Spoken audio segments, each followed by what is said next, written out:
Hello everyone, and welcome to my F1 2022 settings guide video. Today, I'm going to be showing you everything from my camera settings to my force feedback settings and all the little nuanced details that I use to extract the maximum performance from the game and go the fastest laps I can possible. So assists, of course, in Formula 1 Esports World Championship, all assists are banned, so I run no assists whatsoever.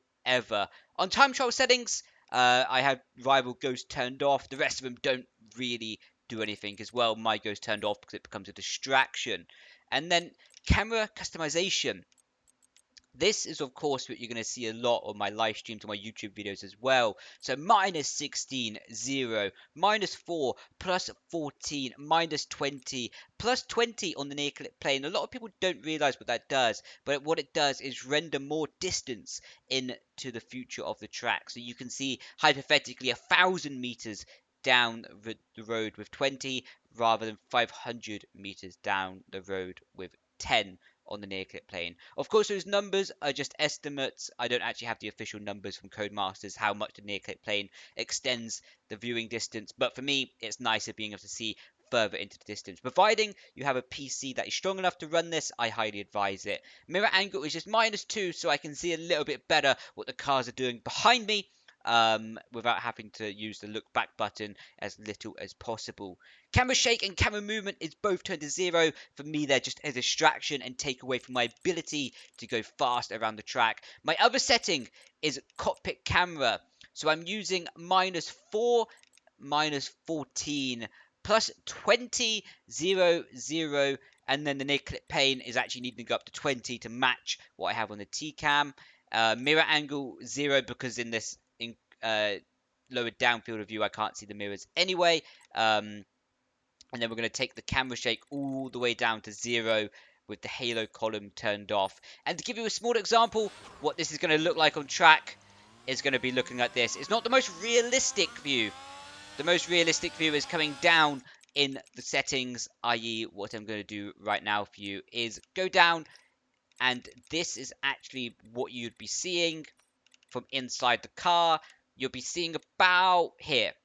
But for me, that's harder to drive. Although it's more realistic, it's slower. And we all like fast lap times, don't we? So I prefer to be a bit higher in the cockpit camera and be able to see more of the track. But again, that's just my personal preference. Everyone is entitled to their own opinion. I think the setting a lot of people are wanting to know, the full feedback setting. So we're going all over to the right, my 2022.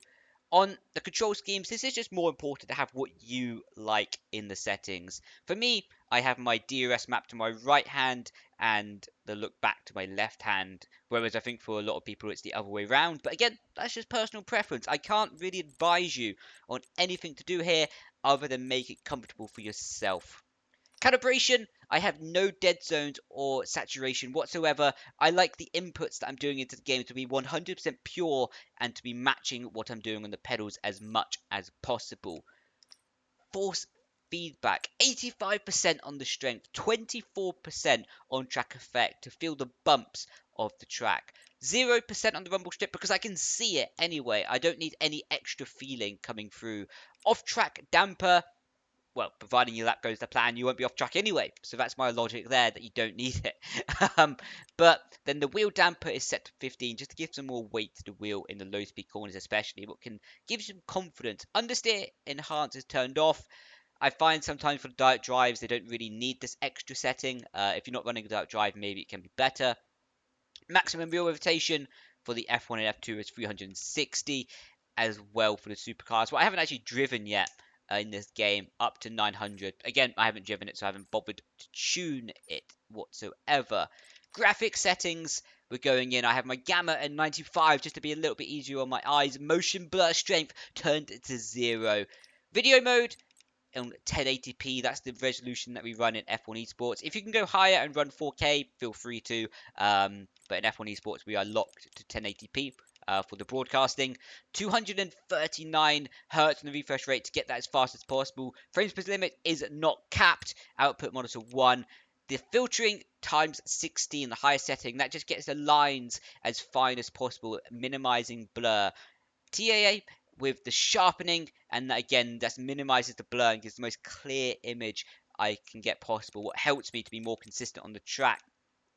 What I have is a dynamic resolution is up to 100 again to maximize every pixel on the screen to be as clear cut as possible, and all of these little nuanced details do help. Another thing to note is I have my graphic preset to high. I can run ultra high, but on streams it can lower the FPS a little bit, so I just prefer to run high and keep it all round stable. Audio settings, master volumes turned down to 4 as the game comes out. Naturally it's quite loud.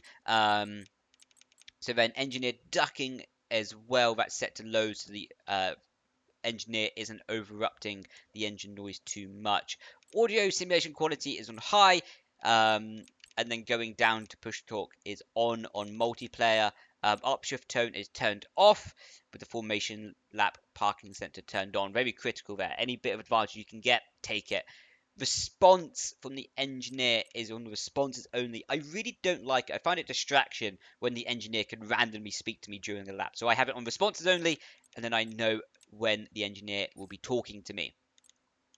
Apart from that, that is all my settings on the F122 game.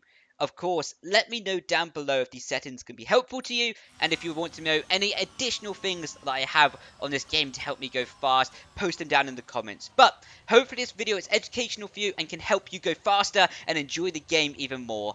For now though, glad to actually, ciao ciao.